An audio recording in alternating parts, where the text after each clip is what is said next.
As we've reported, Public Protector Thuli has responded to criticism by ANC members in Parliament. They've raised several issues about the way Madonsela handled the release of the Nkandla report. ANC Chief Whip Stone Sizani has slammed her for not submitting the report directly to Parliament first.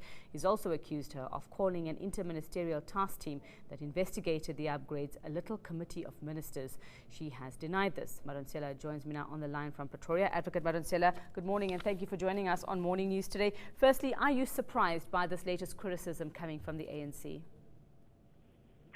Good morning. Thank you for this opportunity.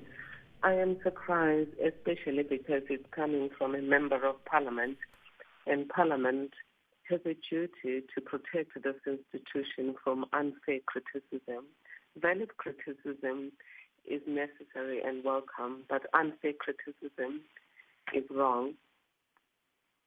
Advocate, the Speaker of Parliament, the ANC Chief Whip, having said that the Speaker of Parliament, you're saying that he should have submitted a request for the report as required by law, but ANC Chief Whip Stone Sizani slamming you for not submitting that report.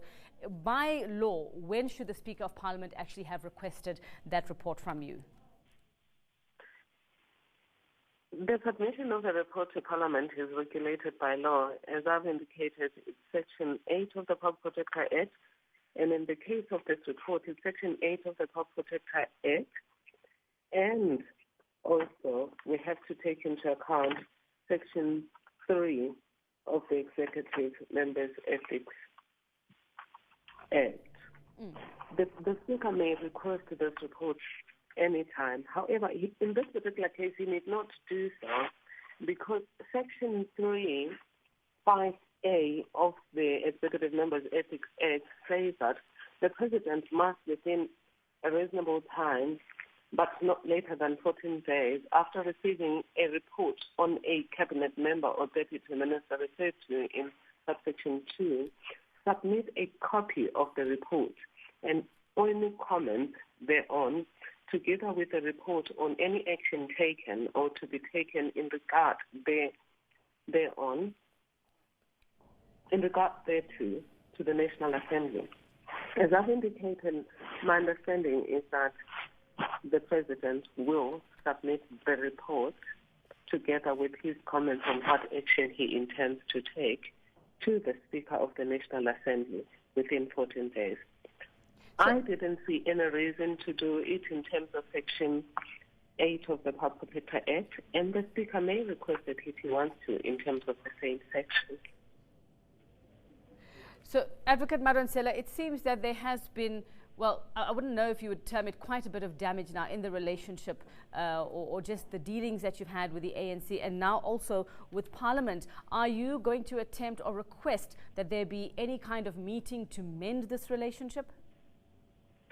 I will continue to do so. Before I released the Nkandla report, my office tried very hard to secure meetings with the Speaker, with the Deputy Speaker, the Chairperson of the NCOP, and the Deputy Chairperson of the NCOP. I requested them for separate meetings or a collective meeting. I was unable to get that meeting. I also tried to get a meeting with Advocate Betwayo, who heads the Office in Support of Institutions for Constitutional Democracy. That too failed. I was trying to avoid this particular fiasco as happened with the IEC report. Incidentally, with the IEC report, the opposite happened. Parliament said I should have stuck with the law. This time I stick with the law. Somebody in Parliament says I was wrong. If we sit and discuss these things, we would then read from the same page and be guided by law, but also courtesy and civility. Now, the ANC Chief Whip, Advocate Madonsela, also saying that your organization or your office thinking that it is above Parliament. Your response to that? My office has never thought it is above Parliament. Parliament is the supreme entity when it comes to oversight. As I've indicated to you, I have just followed the law, but I went beyond the law to try and get to meet with these presiding officers to inform them what I was planning to do and to get their views on it. I can't do more than what human beings can do. Does it say now, or does it seem to you now as if there are certain double standards in Parliament at this point? Well, I wouldn't say double standards in Parliament because Parliament has not spoken.